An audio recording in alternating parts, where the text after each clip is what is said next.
Vamos lá, vamos dar uma olhada nos lances. O primeiro vale a pena, eu vou tabelar aqui com o Eugênio Leal, mas o primeiro vale a pena porque é logo o erro na saída de bola do Fluminense, do Fábio, e o gol do Pedro Raul. Eu tô feliz, Eugênio, porque eu fiz o pós-jogo essa semana do São Paulo na Sul-Americana, do Botafogo na Sul-Americana, 2 0-0 difíceis, em que era difícil o editor conseguir um bom, melhor momento, um clipe bom de imagem. Esse jogo dá trabalho, esse é aquele MM que fica longo, né? Porque mesmo o Fluminense com muita posse de bola, um domínio amassando ali o Vasco no contra-ataque, além do gol, teve seus momentos de perigo. Como você avalia esse 1-1, Eugênio? Avalio dessa forma, né? O Vasco conseguiu esse gol logo no início, pressionando a saída de bola do Fluminense, forçando o erro do Fábio, e depois passou a atuar no contra-ataque, que é a cara do Vasco mesmo. E no contra-ataque teve lá as suas situações, né? Teve os seus melhores momentos também para colocar aí na edição. Mas o jogo foi todo dominado pelo Fluminense, que, especialmente no segundo tempo, avançou ainda mais no campo, né? Porque o Diniz fez, no intervalo, aquela clássica substituição. Tirar um zagueiro, tirou o Felipe Melo, recuar o André para a zaga e colocar mais um atacante, que no caso foi o John Kennedy. E os 30 primeiros minutos do segundo tempo foram de um massacre do Fluminense. Sim. Foi o momento em que saiu o gol do Cano e muitas outras situações reais de gol, né? O Fluminense, até o final do jogo, martelou, e parou muitas vezes nas mãos do goleiro do Vasco, o Léo Jardim. O Vasco, de vez em quando, tentava um contra-ataque, levava algum perigo, mas sem muitos lances de possibilidades de gol. Houve um momento no primeiro tempo, no segundo tempo, em que o Fluminense chegou a ter 83% da posse de bola.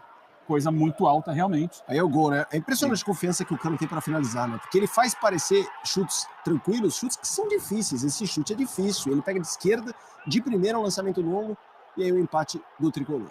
O goleiro defende, mas aí parcialmente, e o Lima tá ali para pegar o rebote e concluir, né? O Fluminense com mais um jogador na área, depois com mais outro, porque entrou o Lelê, ele deu mais liberdade para o Cano se movimentar, né? Ele não ficava sendo o único atacante para dois zagueiros. Então, ele conseguiu achar aquele espaço, analisou muito bem, e o Lima aproveitou o rebote. E é isso que a gente vai ver aí. O Fluminense, com essa característica, né, do toque curto, da aproximação, de juntar muita gente no mesmo canto, e consegue gerar situações. Só que não conseguiu converter. Isso é muito legal, porque o Ganso cabeceia, o Léo Jardim faz uma defesaça, e no contra-ataque o Vasco da Gama tem uma oportunidade. Eu acho que esse momento mostra, obviamente que não foi só uma lá da cá o tempo inteiro. O Fluminense teve muito mais volume, mas vocês estão vendo nos melhores momentos que chances claras o Vasco também teve.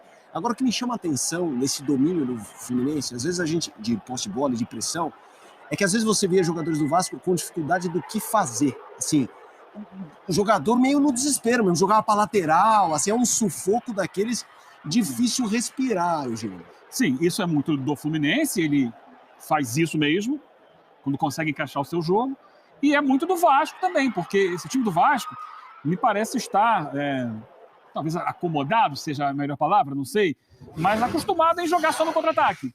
Ele não procura desenvolver uma troca de passes, não tem jogadores para isso. É treino, e o Vasco tem tido tempo para treinar, porque só joga o brasileiro, tem folgado no meio de semana. Exatamente. Olha só aí a ficha técnica da partida, a posse de bola 79-21, isso é muita coisa, gente. Chutes.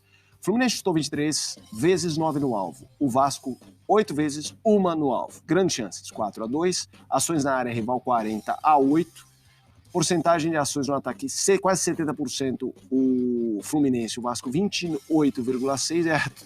Passes certos, estamos falando quase 6 vezes, né? Dá 5, alguma coisa, e esse alguma coisa alto. Até porque o percentual de erro de passe do Vasco foi muito grande. Estava dando uma olhada agora no ESPN Pro Mídia, o Vasco estava com 56% de acerto de passe. Muito baixo, muito baixo. Mas isso também se deve à pressão do Fluminense na recuperação de bola. Exato. O Vasco, quando tinha bola, em poucos passes já perdia ali na sua própria intermediária, porque o Fluminense estava pressionando bastante. A gente está falando de um time, o Fluminense, que, pelo menos na minha opinião, acho que você pensa parecido, é um candidato real ao título. É clássico contra o Vasco. Então é um clássico, ok. Mas pela dinâmica do jogo, é um 1-1 ruim? Um ponto no jogo como esse é ruim para quem pensa em ser campeão? É ruim porque o Fluminense vinha de derrota, né? O Fluminense esquece Libertadores. Campeonato Brasileiro. Sim. É uma corrida de longa duração. Tem muita coisa para somar pontos. O Fluminense abriu o campeonato com 2 vitórias, era o líder, perdeu para o Fortaleza. Agora empata com o Vasco. Então ele já vai olhar para outros clubes que estão vencendo, né? Que estão abrindo. Para você ver, o Cruzeiro hoje já foi a 9 pontos. Isso. O Botafogo nessa rodada tem jogo difícil, mas se vencer, vai a 12. Então ele começa a deixar outras equipes abrirem um pouco. se aqui, né, o foco é esse, nesse momento do campeonato, porque está dividido, porque tem Copa do Brasil ali na frente, claro, contra o Flamengo, ali tem fase de grupos da Libertadores que ele está bem encaminhado para se classificar, mas acho que quer também uma grande classificação para poder mandar os jogos em casa, né, ficar entre os melhores colocados na fase. Então talvez o brasileiro, nesse momento, embora tenha entrado hoje com o time titular, não fez isso contra o Fortaleza, mas talvez não seja o principal dos focos. Não que ele tenha diminuído a intensidade hoje, jogou tudo o que podia, colocou em campo o que tinha de melhor, é que não conseguiu o resultado. Vamos falar sobre um personagem importante do jogo, o goleiro vascaíno Léo Jardim, que fez muitas e muitas defesas. Eu queria que você falasse um pouco sobre a atuação dele. Sofreu, olha só, ele foi alvo mesmo, né? 23 chutes, 9 foram certos, fez 8 defesas, algumas delas dificílimas, né? O chute do Marcelo de fora da área, a cabeçada do Ganso, sofreu um gol, teve um aproveitamento de 88,9%.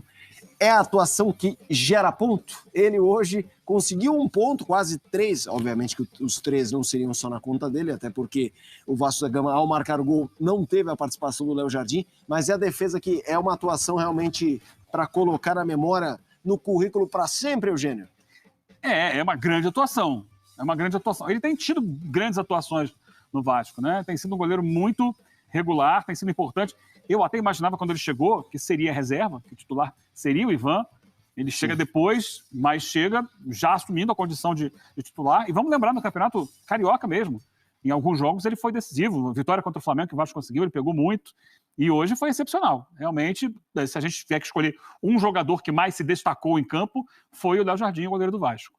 E realmente fez defesas mostrando muita segurança, né? Até o finalzinho, o último lance do jogo, de perigo, é uma pancada do Nino de fora da área que ele consegue espalmar e a bola bate no travessão. É a grande figura do jogo. Foi decisivo, sim.